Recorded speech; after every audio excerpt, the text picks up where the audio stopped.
desde que eu trabalhei com você no Homem que Copiava, e ótimo momento para entrar trecho do filme. Desde que eu trabalhei com você no Homem que Copiava... Aquele negócio que a gente fez. Exato. Babalu, Babalu, Califórnia, Califórnia, Babalu. As pessoas me perguntam muito, pô, mas ele é tão engraçado, e como é que quando ele tá dando entrevista ele é tão contundente, ele é tão sério? É como se fossem coisas opostas, né? O humor a um pensamento. Não é. Eu estava falando aqui seríssimo e imediatamente me ocorreu uma coisa engraçada, que é que esse passeio de carro é uma coisa divertida. O humor e a seriedade são a mesma coisa, né? Agora, eu com a idade e com a maior compreensão, talvez, da vida, assim, eu tô ficando mais político mesmo, assim. Você acha mais político? Eu acho. Cada vez me interesso mais pelos aspectos... Não política partidária, não PT, PSDB, DEM, não. Mas política no sentido, cada vez eu acho que a questão artística não é uma questão exclusiva do fazer da arte. Que a questão artística participa de todas as questões da sociedade, ficando mais holístico, digamos assim.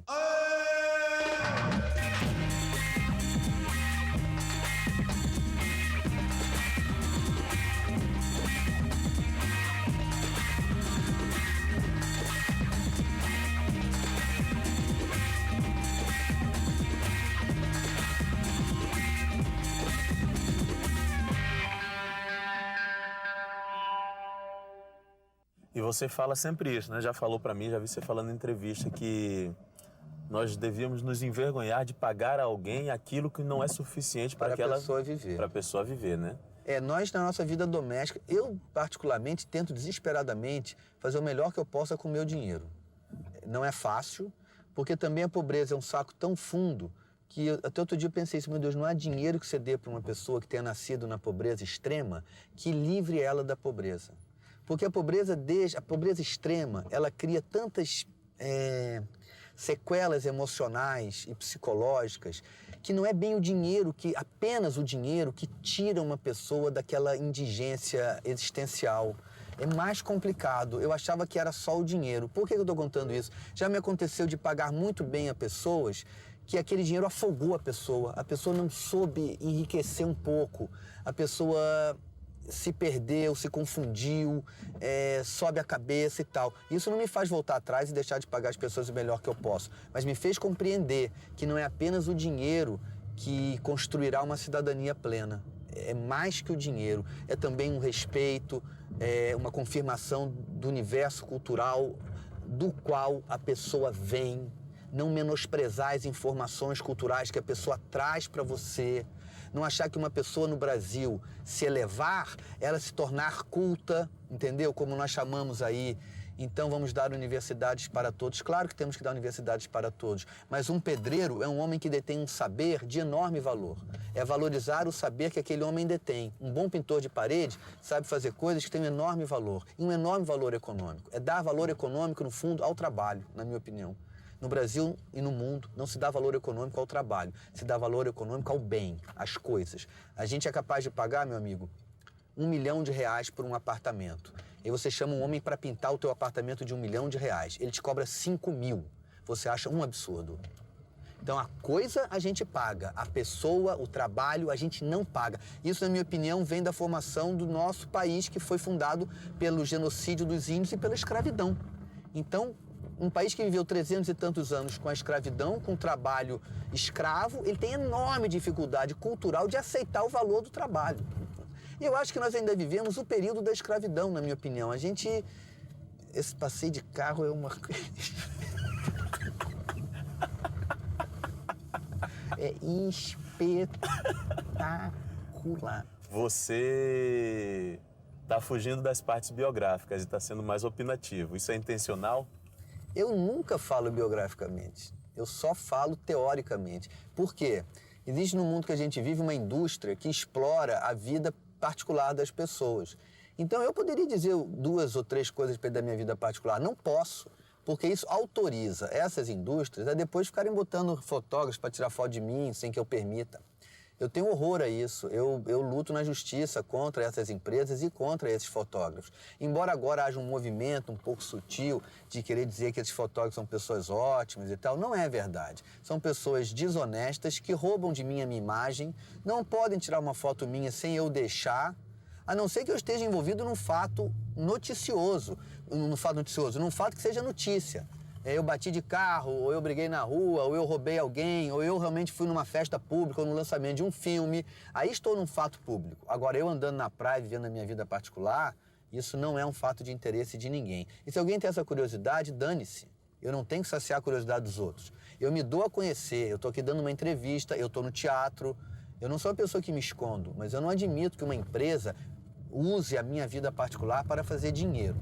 Então eu não falo da minha vida particular para depois não ser contestado em juízo com esse argumento. Olha, mas ele mesmo falou, mas ele mesmo disse. Além do que, acho que a classe artística enlouqueceu num absurdo comportamento de achar que a vida do artista é mais interessante e melhor e mais importante que a vida dos outros. Eu acho falta de educação isso. A vida de todo mundo é importante, a vida de todo mundo é interessante. Agora, uns poucos vão ficar aí dizendo que a sua vida, e as pessoas que vão dizer, me apaixonei, me separei, casei, fiz isso, fiz aquilo, agora estou bem, agora estou mal, agora engordei, agora emagreci. Todo mundo é obrigado a viver num enorme anonimato e uma meia dúzia de pessoas vai se achar no direito de sair desse anonimato para arrotar a sua vida particular na cara dos outros. Desculpe, acho falta de educação. Falta de educação. Não falo mesmo e lamento quem fale. Acho que isso produz infelicidade para o mundo. Ambição de querer ser exemplo, de querer ser formador de opinião. Lázaro, o artista não é a vanguarda. Eu discordo disso. O artista é a expressão do que todo mundo já sabe. A gente não inventa, a gente compreende e dá voz a uma compreensão que a humanidade já tem. Isso é que eu penso. Eu não acho que foi o Picasso que inventou a figura desconstruída. A humanidade estava naquele momento, ele deu expressão àquilo. É igualmente genial, mas não é ele que inventou. Artista não é vanguarda. Artista é pessoa como outra qualquer. Eu acho isso. Eu vou ficando sério. O melhor seria nós irmos para um cemitério no final. Em vez de ir para um teatro, a gente entrar num velório, talvez, num cemitério e participar do enterro de alguém. Se quiser, a gente tá perto do São João Batista. E terminar o programa lá, taciturnamente, rezando pela alma de alguém que já morreu. De tal maneira, eu estou imbuído de rancores, de ódios e tudo. É muita agressão, cara.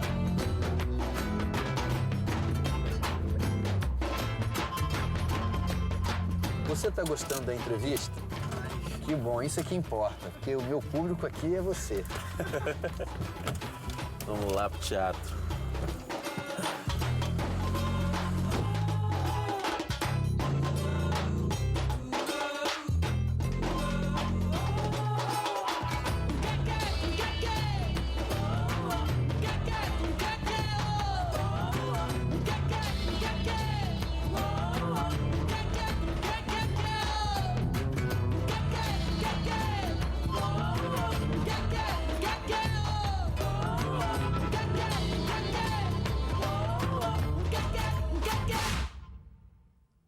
Você acha que existe uma tensão racial no Brasil? Acho. E como é que ela se apresenta? Lazinho, veja bem, eu vou falar desse assunto com a maior humildade, porque eu não tenho nenhuma esperança de que a minha origem não me envenene, entendeu? Eu sou um menino branco que nasci na classe média alta do Rio de Janeiro. A minha casa tinha 5 empregados. Todos eram negros. Eu nunca tive um empregado branco, entendeu? Todos os meus empregados eram negros. O que eu conheço da cultura africana, eu conheci na cozinha da minha casa, das minhas empregadas me contando histórias. Histórias de diversas religiosidades, não só das macumbas, né, da umbanda, da quimbanda, né, de candomblé, mas também histórias daquele catolicismo ou daquele protestantismo. E o que eu conheço da pobreza também é do que as minhas empregadas me contavam. O que eu conheço da pobreza é de ter ido passar um dia na casa de uma empregada e ter pedido para ir ao banheiro e ela ter ficado sem jeito, a Romana, que era uma empregada antiga da minha avó. Ela ter me levado no banheiro e era só um balde o banheiro. E eu, com 10 anos de idade, ter levado aquele inexprimível susto, essa inexprimível compreensão de que a vida era diferente da que eu conhecia. Um balde, cara. O banheiro dela era uma porta e um balde. Então, quando você me pergunta se tem uma tensão racial no Brasil, no mínimo tem essa que eu estou descrevendo, né? Eu acho mesmo que nós estamos vivendo ainda a escravidão.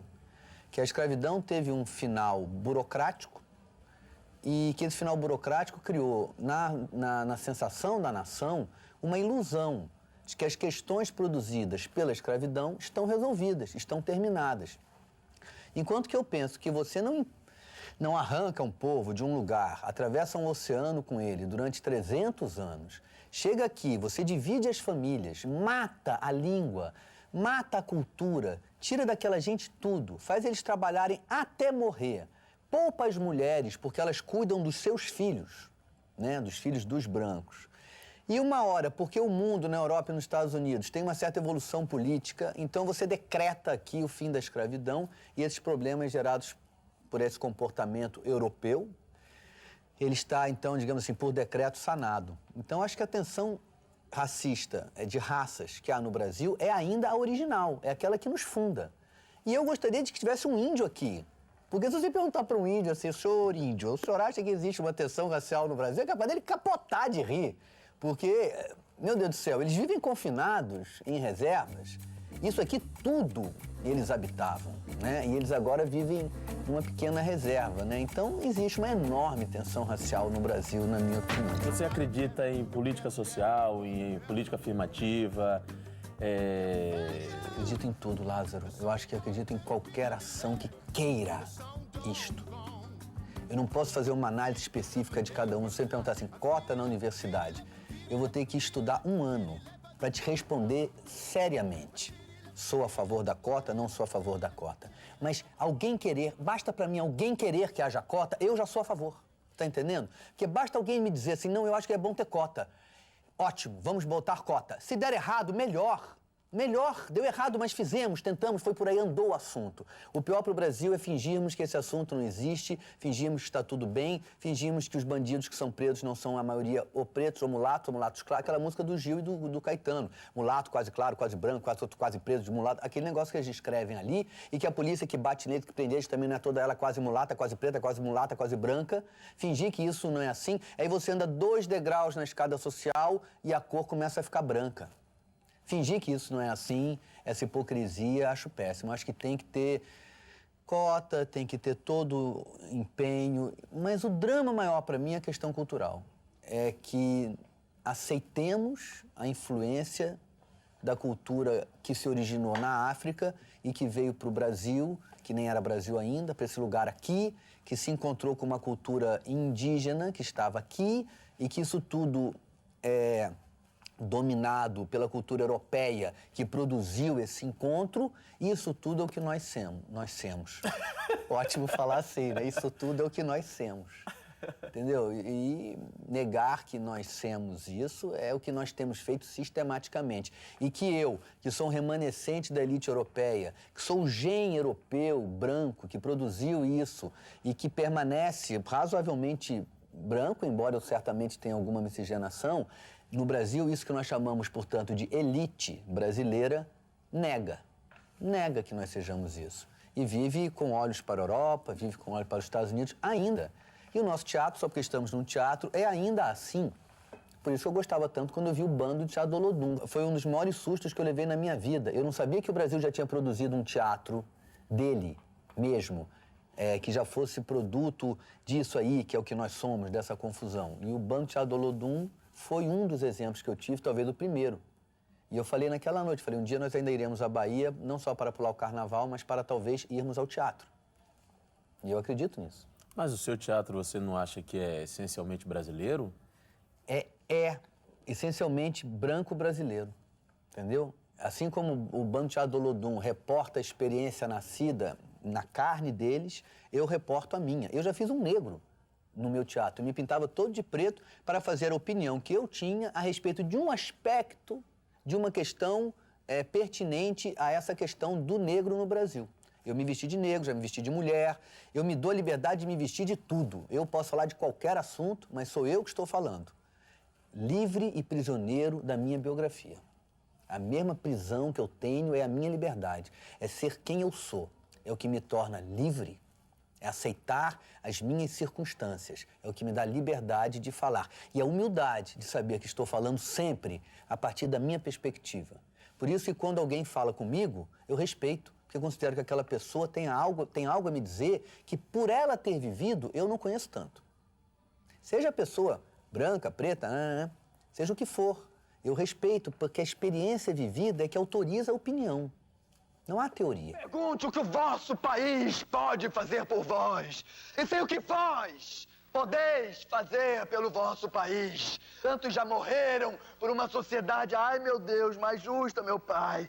Que seu sangue, sua morte, seu martírio não tenham sido em vão, pois que a terra não tem dono, a terra pertence a quem nela trabalha. Trabalha! Trabalha! Você sempre age atendendo a um interesse seu. Mas se você é honesto, você correlaciona o teu interesse com o interesse maior da coletividade no qual você está inserido. Senão você vira um fascista. E às vezes o teu interesse diverge do interesse coletivo. Essa é a hora difícil da vida. Essa é a hora de você ceder. Essa é a hora de eu dizer, isso era bom para mim. Por exemplo, a questão da cota na universidade. Talvez é a hora da elite brasileira ceder. É bom botar os negros na universidade majoritariamente no Brasil? É. Ou no curso de nível técnico, na escola primária, em todos os lugares. Não dá para dizer que eu, com essa história branquinha, parto do mesmo lugar que um menino que nasce na favela, vindo com essa história de escravidão que tem no Brasil. Não dá para dizer que as minhas filhas e ele estão tendo a mesma oportunidade na vida. Esse cara tem 350 anos de opressão, de humilhação, de ofensa. A minha filha nasce, Lázaro, ela não tem essa sensação da vida. Um menininho preto brasileiro, muito cedo, ele sabe a cara do tapa na cara da polícia, entendeu? As minhas filhas não.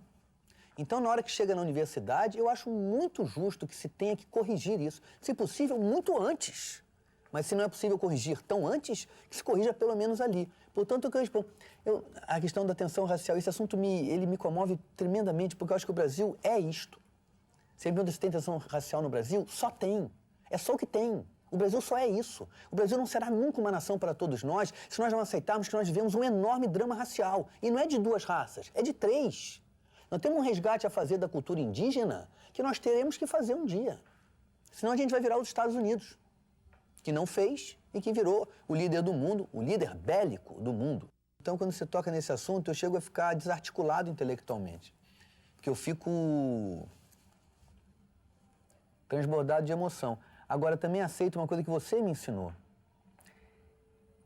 Que, para o homem nascido nessa circunstância, a questão dele ser negro não é a única. Que ele participa da vida plenamente. E que há 1000 assuntos que interessam a ele que não estão, digamos assim, diretamente ligados ao fato dele ter nascido nesta circunstância. Isso me fez pensar, é verdade. Quem geralmente escreve música sobre a pobreza é o artista de classe média, porque o Cartola escreve música de amor, né? O Cartola não é prisioneiro da pobreza dele. A pobreza dele não era o único fato da vida dele, era um dos. Assim também a questão da negritude não é o único fato na vida de um homem negro, é um dos. Tem milhares. Né? Isso foi uma compreensão que me veio de você, no filme que nós fizemos, quando o Jorge Furtado, com uma enorme inteligência, não alterou uma linha do que tinha escrito, porque entrou um ator negro para fazer um papel que não tinha sido escrito originalmente por um ator negro. Isso foi uma lição que o Jorge nos deu, a mim e a você, de vida, de arte, de tudo. Foi uma... Ele nos deu essa liberdade. Nós somos homens livres, temos aqui um filme brasileiro, não há nada mais natural do que o personagem ser negro. Ele não vai ter que ficar dizendo toda hora, sou negro, sou negro, entendeu? E o Jorge, lembra disso, né? Ele não mexeu nada. Eu ali aprendi muito. E tenho boa memória dali. Esse aqui é o André, Paulo, amigo da minha mãe que eu te falei. Prazer. Essa aqui é a Marinês. Eu adoro cinema. Disse assim, eu fiz poucos filmes. Fiz. Pouquíssimo. Não, Pedro. Como Fiz, poucos? querido. Você fez quase 10. Quantos você fez? Sim, mas é outra coisa. Não, por exemplo, eu fiz muito mais teatro que cinema. É, mas você fez vários filmes. Modéstia à parte, eu Desculpa. fiz bons filmes. Eu fiz filmes, alguns bons, poucos bons. Mãe, Sério, minha Nossa Senhora. mãe, estamos ricos. Meu Deus, sério. O apartamento do papai. Estou olhando pra ele, mãe, hein? Sério, meu filho. Mãe, diz pra ele, diz pra meu pai, que eu consegui, mãe. Meu filho. o apartamento pra ele. Sério, seu pai, tudo, hein? O que foi, mãe? ele morreu. Seu pai morreu, Zélio. Assassinado pela polícia. E o Redentor é uma comédia, é um drama, você fazia com que olhar? Lazinho, eu nunca me pergunto se uma coisa é uma comédia ou um drama. Eu acho que o comédia e drama são aspectos de uma mesma coisa. Eu me pergunto qual é o sentido daquela cena, entendeu? Agora, eu acho que a pessoa que faz o Redentor, digamos assim, se tivesse que dizer isso certo, é a Fernanda Montenegro. Depois que eu vi o filme, eu falei, puxa, eu devia ter me deixado levar um pouco por esse espírito da Fernanda, que é um espírito mais brincalhão, assim. Acho que ela é uma mulher muito experiente e ela não se intimida com nada. Às vezes o ator fica intimidado com a seriedade do assunto que ele vai tratar e renega para segundo plano os aspectos cômicos daquilo que ele está tratando. E eu que sou um cara que faço tanta comédia, né, sou capaz de cometer esse erro. Nunca a comédia destrói a seriedade das coisas. Ela é um aspecto que contribui para a eficiência da informação. Meu marido, bem, ele não tinha mais ereção. É verdade, com o casamento, a tendência é ir deixando a peteca cair. Com a Pâmela, a coisa foi realmente atingindo índices alarmantes. Ela engordou muito e, nos últimos tempos, nem se lavar mais, ela se lavava. Mas qual é a boa comédia? Tô falando isso porque uma vez a gente conversou numa história que você viveu com o Amir. Foi. Não sei se você lembra. Quer contar? Vou contar uma história melhor ainda. Posso contar as duas? Tudo bem. Outro dia eu fui levado até pela Rede Globo numa mesa redonda a respeito de humor. E aí estava todo mundo, humor e psicanálise, e estava todo mundo fazendo muitos elogios ao humor, que o humor era uma coisa que fazia bem por isso, por aquilo, outro. Aí eu falei assim, eu discordo, eu não acho que é todo humor que é saudável. Nós temos que admitir que um grupo de nazistas debochando de judeus que eles iriam matar dali a meia hora é tanto humor quanto eu fazendo piada. É humor aquilo, eles estão rindo de alguma coisa, e aquilo é humor. Então não é todo humor que é saúde. O humor também pode ser doença. O humor também pode ser mera confirmação de preconceitos ou de pensamentos tortos. Que é uma coisa que eu não achava. Eu achava que todo humor era saúde. Hoje eu penso diferente. Que talvez tenha começado quando o Amir me ensinou isso que você mencionou. Que ele me viu jovem no teatro e eu menosprezei a narrativa da história para fazer 2 ou 3 piadas circunstanciais. E ele então me chamou num canto e falou, olha, você pode escolher esse caminho aí, de não contar história nenhuma e ficar fazendo digressões cômicas. Ou você pode escolher ser um ator, e aí você pode ser talvez um comediante também. Mas se você quiser ser só um comediante, nem ator você vai ser. No sentido de que o ator é a pessoa que conta uma história. O que é que você gostaria de falar nesse programa? Agradecer, porque... agradecer você ter me convidado. Você já tá no... Que ano você tá fazendo já? Quinto. É o quinto, só agora você me chamou, né? Então, quer dizer, na fila dos teus afetos, eu sei que eu tô bem atrás, mas... São quantos programas por ano? 26. 26. Então, 26 vezes 5, tem pelo menos 100 e poucas pessoas que você acha mais importantes do que eu e de quem você gosta mais. E ainda bem que você me chamou, porque eu ficava com ciúme na hora. Falei, pô, o cara não vai me chamar? Que não é tão vergonha, você sabe que não é nada disso. Obrigado, viu? Humor, essa foi uma piadinha. Obrigado, que bom. Até semana que vem, até semana que vem, até semana que vem, até semana que vem, até semana que vem. Sabe qual é a coisa mais difícil quando acaba uma entrevista? É sair desse estado de espírito de entrevista. Agora tu vai até em casa falando coisa. Uma vez eu dei uma entrevista pra Angélica e quando acabou, assim, igual agora a gente aqui, acabou, aí eu e ela continuamos assim, igual eu e você, vamos continuar. Mas, Lázaro, o que você acha? Você desplugar dessa dinâmica. Benjamin de Oliveira, um dos maiores palhaços brasileiros. Filho de ex-escravos, mas tinha uma paixão muito grande pelo circo. Um belo dia, um circo foi instalado em frente a onde ele morava, em Minas Gerais. O que ele fez? Fugiu com esse circo. E essa fuga do circo o transformou no que nós o conhecemos hoje. Foi uma pessoa que teve uma dedicação ao circo extraordinária, entregar a vida dele ao circo. E por ser um homem sui generis, né, porque era um homem negro, e o circo estava muito entregue aos europeus, tanto os franceses como os italianos, que dominam a arte circense desde quando o mundo é mundo. Então, aquela figura diferente trouxe ao circo algo novo para o circo. Morreu com cerca de 90 anos, no Rio de Janeiro. E a sua tradição, o seu legado, perdura até hoje. Embora fosse compositor, cantor, dançarino, dramaturgo, Davi considerava-se simplesmente o palhaço Benjamin de Oliveira. Bom, agora vamos fazer um ping-pong aqui. Ok, um pássaro, meu pai. Um país, Brasil. Um canal, esse. Um botão, inscreva-se. Muito obrigado pela sua presença no nosso programa e para mais vídeos como esse, inscreva-se no canal do Canal Brasil. Clica. Clica, clica, clica, clica, clica, clica, clica.